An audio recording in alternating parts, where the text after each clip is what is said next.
Позвольте поинтересоваться, у вас кредиты есть?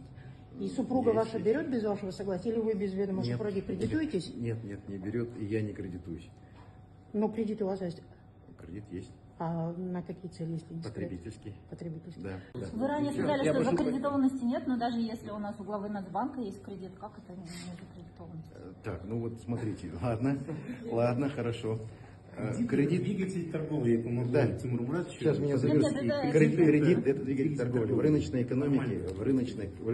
экономике, вот, ну вот хорошо, если у вас нету сбережений, но есть хороший, вот сейчас, но у вас есть хороший поток денежный, то есть, ну, вы хорошо зарабатываете, но вы хотите уже сейчас, допустим, однокомнатную квартиру купить и сделать первоначальный взнос. И купить ипотеку, разве плохо привлечь кредит? Нет, конечно. Либо надо 10 лет ждать, чтобы потом сразу накопить всю сумму и выплатить. Нет.